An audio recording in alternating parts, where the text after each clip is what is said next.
Recent high-profile police use of force incidents have generated intense scrutiny of law enforcement actions and practices and have renewed a national debate about police use of force, accountability, transparency, and the status of police and community relations. Now more than ever, police officers and citizens alike need to forge relationships that are based on mutual trust and respect. Consider this: in many jurisdictions, the communities that need us the most often trust us the least. This sentiment is completely backwards, and we've got to find ways to correct this. It's critically important that police officers have the resources and the support they need to keep communities safe and to prevent and deter crimes.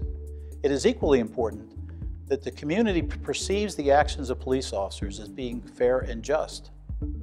Therefore, if we are truly committed to improving the way we police, we must examine our training programs to ensure that they also emphasize the importance of rebuilding trust and confidence with the communities that we serve. This topic will be discussed further in the sections that address procedural justice, fair and impartial policing, and what we know and can apply from scientific evidence related to bias. Law enforcement training begins at the entry level, continues through field training and ongoing in-service training, is reinforced through daily supervisory feedback, and continues throughout an officer's entire career. Newly hired officers immediately learn the values and the performance expectations of their departments while in the basic recruit training program. It has been my experience that the two most critical aspects of training are the type of culture established in the academy and the academy's ability to impart positive values of the law enforcement profession in a consistent and repeated manner. By culture, I'm referring to the behaviors exhibited and reinforced by training instructors and how these behaviors influence new recruits. Think about it. U.S. law enforcement agencies do not have a military mission, but yet some academies operate in an environment that is heavily influenced by either a real or perceived military model of training. Since recruits look at instructors as positive police officer role models, I doubt that anyone intentionally wants them to learn that behaviors such as intimidation, humiliation, or use of profanity are positive traits of police officers.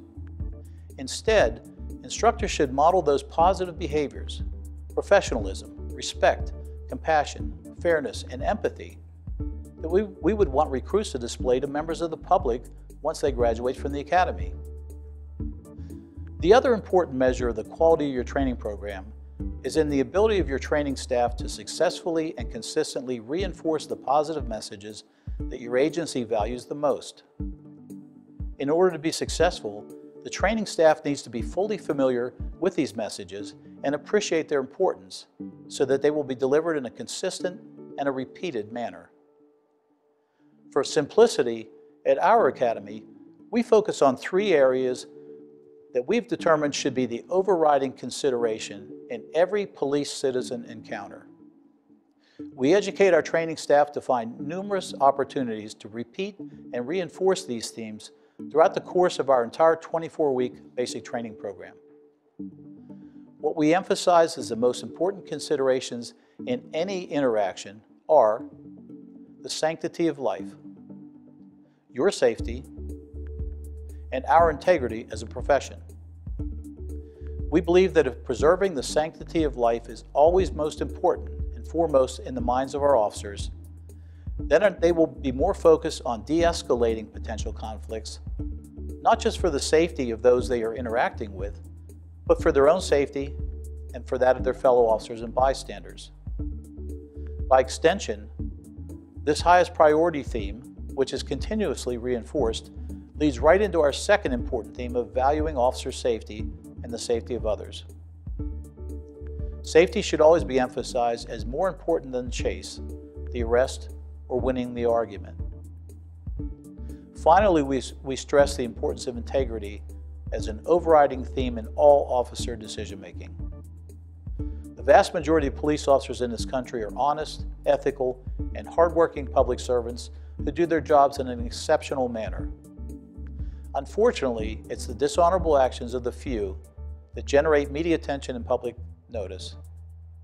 Performing our jobs with the utmost integrity is a value that needs to be emphasized throughout every training class. We believe that by emphasizing and repeating these three basic but important themes throughout the basic training program, coupled with a professional training culture established in our academy, we can best prepare officers to serve their communities professionally, impartially, and fairly.